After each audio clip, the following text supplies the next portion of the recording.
That's my favorite part of the hobby, is sharing that excitement, sharing that joy about, doing your research for the fish and creating a perfect environment for them, bringing them home.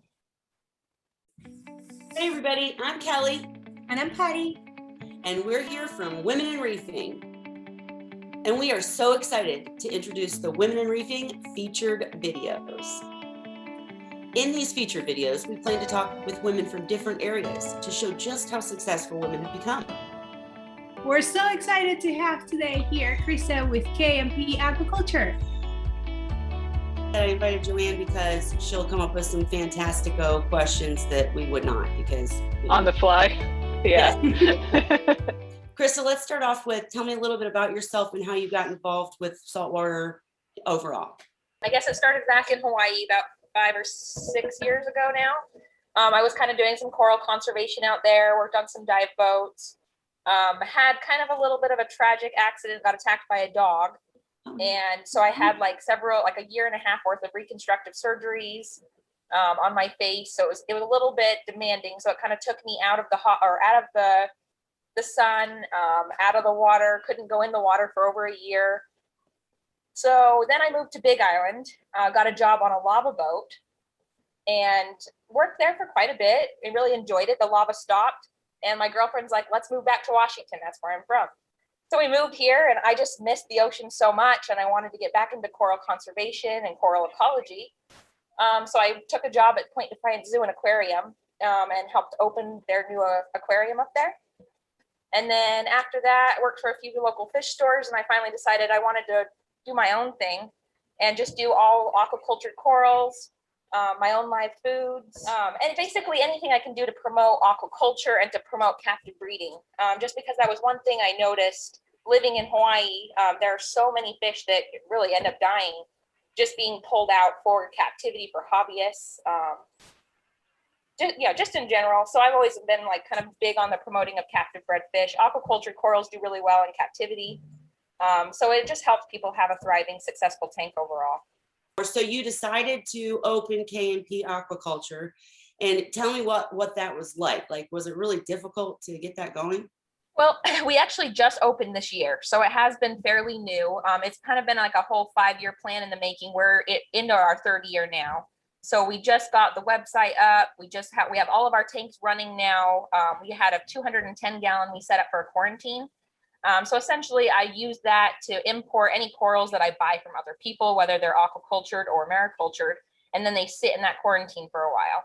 And then after that, they'll go into my 18 saltwater tanks that are all aquacultured and growing out. Did she just say 18 tanks? My hero. Let's take a peek at K&P Aquaculture's awesome setup.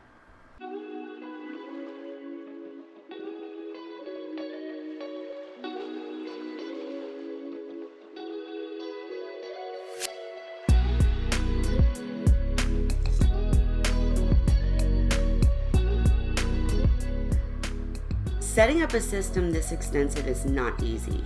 Krista and Paige took their time. They planned how they wanted the plumbing to go. Tank by tank, they tested and made sure that everything worked exactly the way they wanted it to. It's not easy to go from this to this, but they succeeded. And now let's hear a little bit more from Krista about how this system actually works.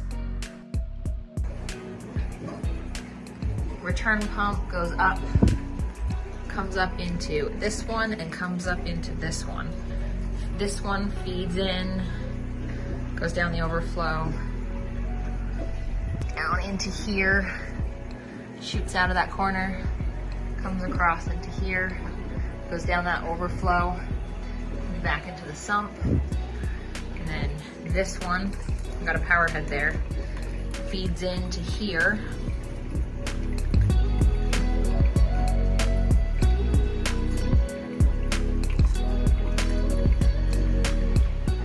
also feeds into here, which then goes down into the overflow, into here,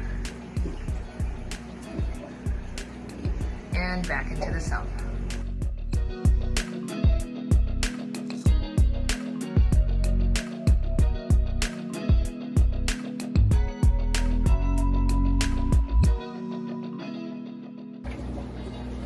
All right, so here's my sump. I've got Skims Kato reactor. I am planning on running a skimmer. I just didn't have enough room, so I'm trying to find one that's better into this space. I also have 3 pumps. We've got this one here, the actual return pump, and then a smaller pump. This smaller pump is running into Seymour's tank. He's my toadfish. And we've got a power head and then the heater. And then after that, the water flows into this filter here, goes back in. That return pump, follow it up, goes up into the table itself, into my frag tank, actually it's my grow out tank. Back down the overflow, which is here, goes across, down into here, and back out. Then it goes back down into the overflow here, and I've added a little air tubing just to keep it a little quieter. The water flows back down and into the sump.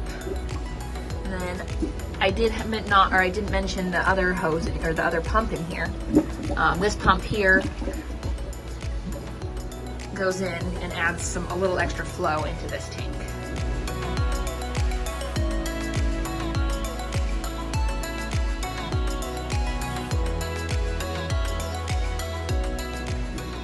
And then this tank currently doesn't have any of the seahorses in there because I'm working on breeding them. While the seahorses were thriving in here, none of the babies were because they kept going down into the overflow. And as you can see, I put like netting in there to try and keep any of the seahorses from falling in there. That was actually some that came with some of the gyre power heads. There are no heaters, no power heads in here, only that one hose that just pushes some extra water in there. You can actually kind of see my pipefish hiding right now.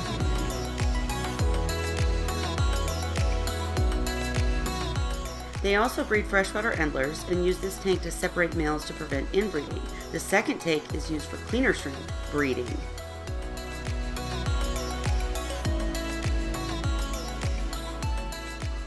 The top tank is for bumblebee shrimp, and the bottom tank is for a 1-inch mantis.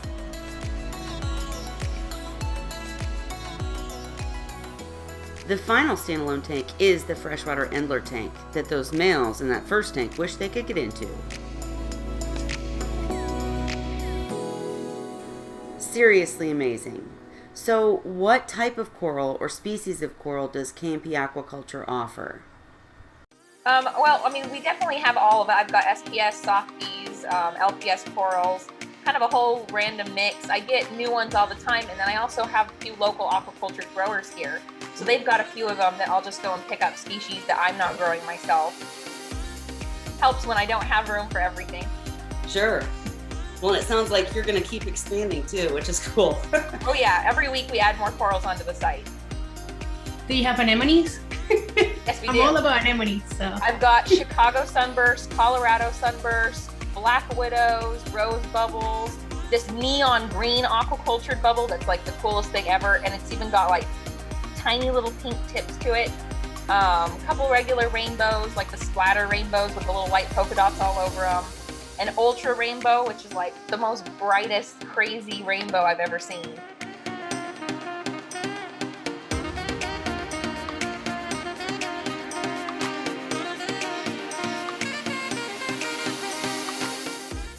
Aside from the tanks that are for the business, do you keep any tanks like on the side? Yeah, I actually have. So a lot of them are not only growing out the corals, but they're also some of my display tanks. So I currently have a Red Sea 250 that's, you can kind of see the lights are just starting to come on.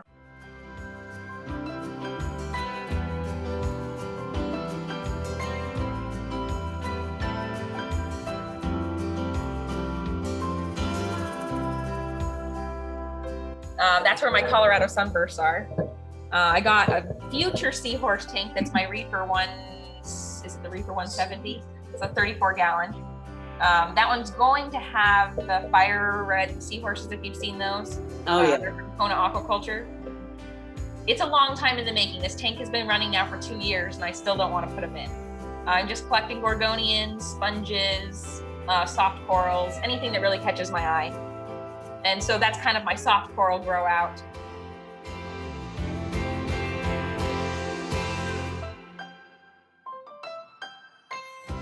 I've also got a little Nano 14 that's an innovative marine, and that was actually my first tank that I started with. And it's almost all SPS now.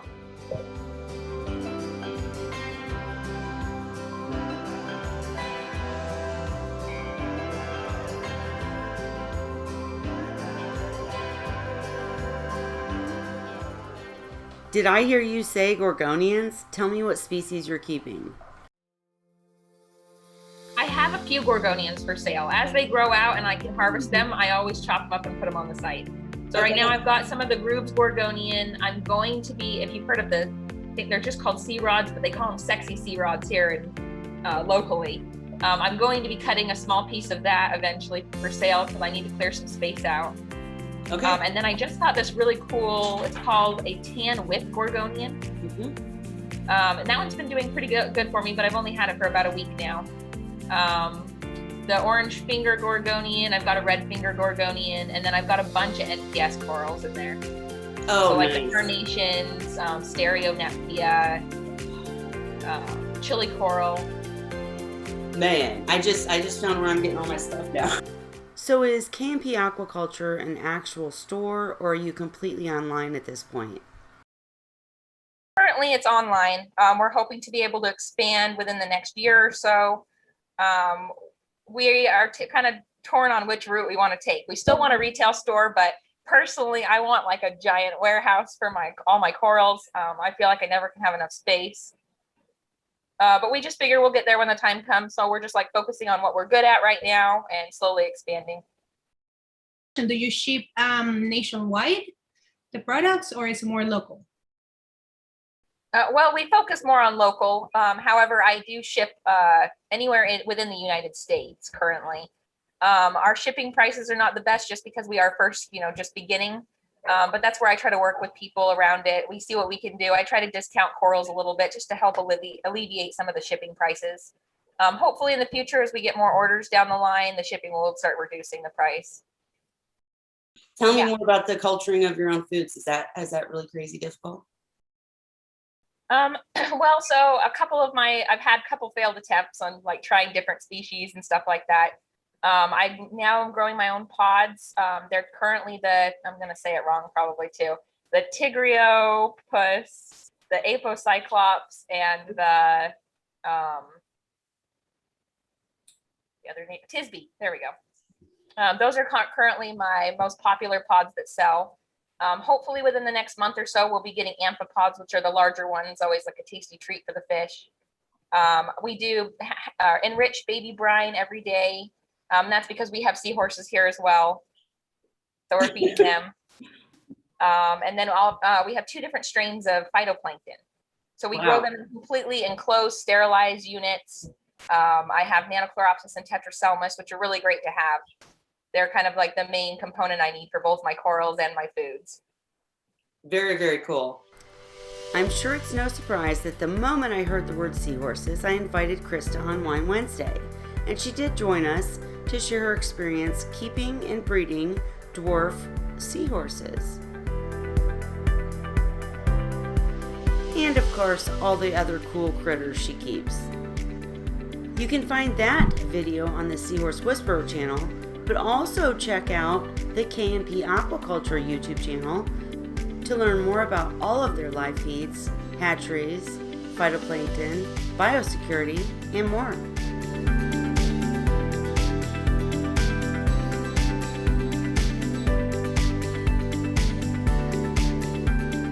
How has social media affected your 5-year plan, your journey into opening your own store?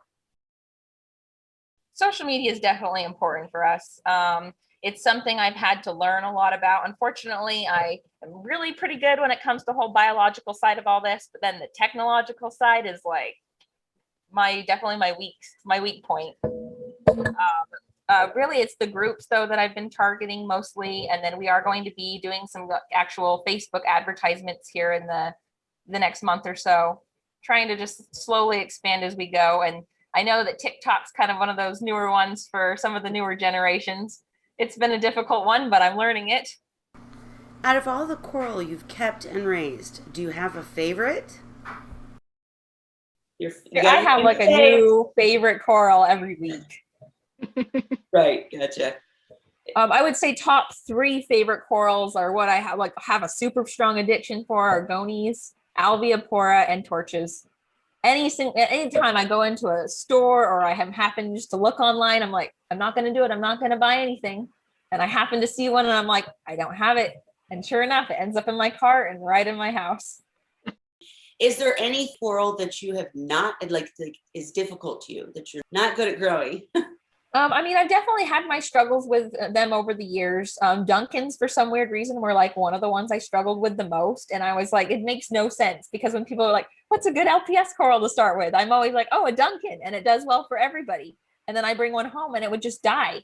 I'm not sure exactly what happened within the last year or so, though. I finally got some more Duncans and they're all doing well now. So I can't even explain what happened. And after all of your experiences, what type of lighting do you recommend? I love aqua illumination. It's always been my favorite. I've tried a lot of different lights. I've had the Kessels, I've had the Ecotech. What other ones have I had? Oh, the Red Sea lights. Those are pretty nice. I like the shimmer on them. However, for aqua illumination, I actually learned that their and Ecotech are technically the same company. So I really want to know what the difference is between the Radions and, the Hydras, for example. However, the color I'm getting, the growth that I'm getting from them, I really like them. I'm happy with them. So most of my grow outs are with the Hydras. Is there any certain piece of equipment that you just think is a must on a reef tank? Honestly, you can DIY a lot, except for the lights. The lights are honestly the most important part. I've experimented a lot with skimmers and Kato reactors, refugiums. Actually, almost every one of my tanks is run on a different setup, different filtration, just so I could test out what my favorite methods were. I've kind of narrowed it down to what's easiest now with all of my tanks. And well, I really like the macro reactor or the algae reactors. Just the amount of harvesting that you have to do is kind of a pain. So if you're wanting one of those that's less hands-on, that would probably not be one of my recommendations. Refugiums is usually my easy go-to. Skimmers are always nice though because they pull out nutrients, so you're not having to do so many water changes. But yeah, you can't really DIY a lighting source. Like you've got to have the right par, or else you're not going to be able to grow the corals that you want. After doing so many things, what would you consider your biggest success? Oh, honestly, I think it's just getting the business finally up and started, and the website was really big for us. It was actually done by a group of college students for their class project. So they worked with us the entire time, and it took hours on end. And I sat down for probably almost 24 hours total and drew out every single page of the website and how I wanted the buttons to look and where I wanted everything. And then they actually took all of those drawings and then made them all exactly like I wanted. Very impressed with them. That's really awesome. But we have to also ask, what was the biggest hurdle you faced? Honestly, it's overcoming gossip and rumors, and there's a lot of that in the hobby. I definitely realized it was a little more cutthroat when it comes to certain things, like just getting our business up and running. Just kind of focusing on ourselves, not focusing on anybody else, focusing on just one little success after the next, making goals for ourselves. That's really been the biggest hurdle, I would say, just because every day it's just, something new, something will pop up. More competition always pops up in the area as you start to, for example, live foods was never that big here locally. And since I've started it back in January, it's taken off. And a lot of people actually who bought my products have now started trying to grow their own and sell it locally. And I'm all excited about it. I mean, I definitely want people to be able to learn all that, but, takes the business away from me. That's always a hurdle we have to come across. But one step at a time, if we focus on quality, I believe that, we'll keep our customers happy. Hats off. And we've tried to mimic it in lab settings. Oh, wow. So we've been taking a lot of what we learned at the zoo and just through all of our chemistry classes and that, and trying to implement that in each of our studies. And we've been doing phytoplankton now for almost 2 years now. So it's been just slowly perfecting the process one step at a time. Do you have any female role models or anyone that's a really big inspiration to you? I mean, I guess certain role models and stuff that I've always had or who got me kind of more interested in the marine side of this whole world is, you've heard her, it's a One Ocean Research, One Ocean Conservation. Her name is Ocean Ramsey. Huh. She's actually out of Hawaii, on Oahu. It was always a dream of mine to work with her. Unfortunately, I never got a chance to, but she actually does like diving shark tours, but they're not in a cage. They're actually bringing you out with the sharks to show you in their area. They teach you all about the behaviors of sharks, how to swim with them, how to interact with them. And then through all of her research and everything that she's done like beach cleanups, lots of conservation projects. And every time I just was, seeing all the things that she did in Hawaii, it would kind of inspire me to go down that route. And that's kind of where we've geared towards with our business as well. I can't be out there in the ocean swimming with sharks like I wanted to. We at least focus on the conservation aspect of it all. So we actually have a local bottle recycling program. So for all of our live foods, people actually save their bottles and then they'll turn them in and exchange them when we refill them again for them. And we have an entire sterilization process too. So the bottles aren't contaminated. They go through a whole cleaning process before we refill them again and send them back out again. We try to reduce like our plastic waste. I try not to use any of like the plastic bags or anything when shipping products when I can. We actually use the like urine cups. And again, people save those and they'll usually either reuse them themselves or locally, they'll just bring them back to us and we'll continue to reuse them. And then we actually do local beach cleanups. We actually did one on Easter and we're hoping to start getting like the community together and doing larger groups rather than just me and my girlfriend. I want to ask where you think the future is in the hobby when it comes to the intersection of aquaculture, mariculture, and conservation. That's going to be the conversation for probably the next 5 years that we'll be having in the hobby as fisheries shut down and all of that fun stuff. So what are your thoughts? Do you think that you're in the right place at the right time, or are you too early? All that. I definitely know that aquaculture is the future, especially if things are headed where they are, unfortunately, ocean-wise, and where scientists are saying that really we're going to lose a lot of the reefs within 50 years. I would hope that we can turn things around then. My long-term goal is to be able to grow endemic species of Hawaiian corals so that I can replant them back out on the reef. That's only really possible if we can fix the issues that are currently going on in the ocean. So that's another story. But the one thing I like about it is being able to use my aquariums as educative resources for the ocean as well. And then on top of that, growing out, because I really believe that once everything shuts down, it's going to be whoever still has whatever corals currently, and that's really what we're going to have left. Worldwide Corals was probably one of the smartest ones when they got started because they're huge now.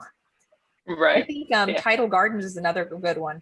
I'm not sure if I remember it correctly, but I think he's out of just like a giant greenhouse, like in his backyard and fully sustainable. That's what I would hope to become eventually. Have all my power harvested from the sun or hydropower, whatever it be, as long as it's renewable.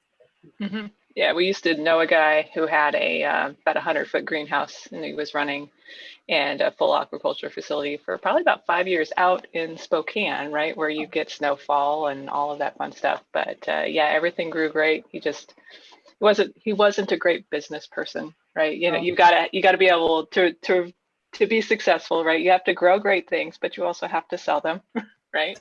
So Yeah. but when you find the right mix of people to get that done, then you can be successful. See, I knew Joanne would have the perfect question. But speaking of credit, let's hear about the P in the K&P. Tell me about Paige. And so, Krista, you are the grower and Paige is the seller, right? She's definitely more of the businesswoman. I do handle all the social media stuff myself, but that's just because I know most of the species names. requirements. It just makes it easier when I fill all that out. But she's the businesswoman behind the scenes, gets everything taken care of, especially while tax season's coming up. So I call Paige my secret weapon, because really without her, I don't feel like our business would really be set apart from a lot of other people. She has a lot of OCD, but it actually is not a problem whatsoever because she has things perfect. She goes through my takes after I clean them, reorganizes everything, puts everything in nice rows, scrapes off the plugs, just makes everything nice and does like the little fine touches for everything that I might have missed. And I just believe that those fine-tuned little details are a lot of things that us hobbyists overlook because we're so overwhelmed with everything else in the tank. So she's kind of that one that goes back through and just perfects everything that I have. And I really think that's going to be a good asset when we finally open our store. Just the touches that she's done with our house. When we first moved into our place, she totally redid the entire thing and on a budget, which I was very impressed with. And the ideas that she's already brought into my fish room and to some of the tanks, I definitely feel like she's going to be a huge asset for me.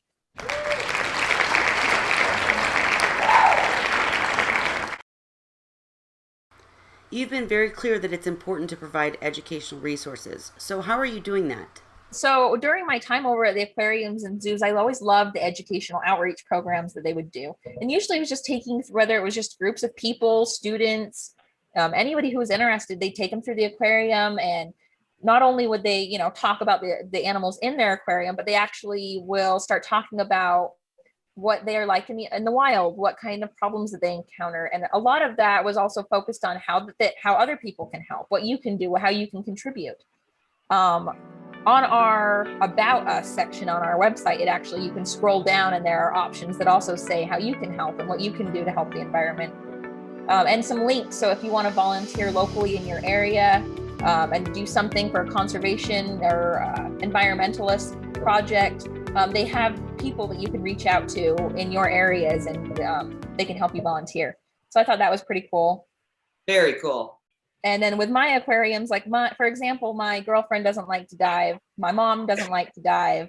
Really, I think I'm the only person in my family that enjoys scuba diving. No, so by being able to have some of these animals in aquariums, they can sit there and enjoy them right here in my house, and I get to talk about them, teach them what they're like out in the wild, and the same kind of concept. So I kind of want to do that with my eventual store. I want to be able to have different tanks so I can give people different ideas, and also be able to have those kind of programs that say, this animal is facing this out in the wild, or just some kind of thing that you can learn about them while also being able to care for them in your own home. Do you feel like your experience in the business and or in the hobby has been different because you're a woman?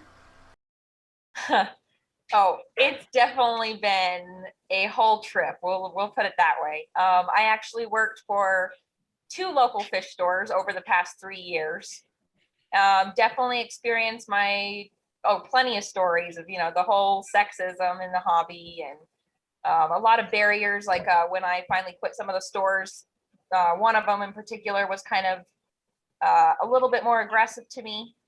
Didn't like the fact that I had chosen to quit, didn't like the conflict of interest. And that's kind of why I chose to go a different route and leave, so I could start selling my own corals. But just the way that it was handled, which is why I try to focus more of my I guess towards my customers as being mostly women. I really like helping them, supporting them, getting them really excited about the hobby so they're not so, I guess, I'd say meek. Yeah. And I don't know. I see women as sometimes being afraid to step in and take control, especially new female hobbyists. They get scared of, all the things the boys are telling them to do, right? Well, and then anything you say, it's always, it's going to be the wrong method because their method is better. Or a coworker I had worked with for quite a while loved to do that with me. I'd be working with customers and helping them out, and he'd cut me off and he'd go, "Oh, you don't want that." And I had a customer who was super excited about this beautiful chevron tang. And most people know they do change color. They'll get mostly black when they reach adulthood. And I told the customer that, but he was more excited about that. So, we were getting into the chevron tang, and I was getting ready to bag it for him. And this guy steps right in and he goes, "You don't want that fish. That's a dumb fish. That's so ugly." And just like even just the way he handled it, I was just like, you're basically taking away all of his excitement out of it. Like that's my favorite part of the hobby, is sharing that excitement, sharing that joy about, doing your research for the fish and creating a perfect environment for them, bringing them home. Aren't there advantages to being a woman-owned business? Am I wrong about that? I believe there is. Okay. We haven't taken advantage of that because I haven't learned enough about it. I know that there's a lot of small business incentives. I just haven't really looked into it or don't really know where to look into it. We got to get you into that, because for sure that we need the benefit. Yeah, especially when you start moving towards the storefront element. That's when they're going to come in handy, finding those economic development grants that are just set aside. Nice. Yeah. What advice would you give to a new woman in reefing who wanted to follow in your footsteps? Start slow, do your research, and stability is key all the time. I always try to rush through things and I always end up regretting it. The slower, smaller steps are always the best way to do things. And patience. I have zero of it, but patience definitely helps. Thank you so much for joining us, Krista, and for sharing all this amazing information. And I hope your business continues doing amazing. And we wish you the best for all your endeavors. Thank you so much. I really appreciate you guys having me. And thank you, Joanne, for joining us also. Appreciate you too. It was so nice to meet you. Have a good day. And we'll see you all on the next Woman in Reefing featured videos. Make sure you're subscribed to all of the Women in Reefing channels so that you never miss a feature video or any other cool plans we're going to be rolling out pretty soon.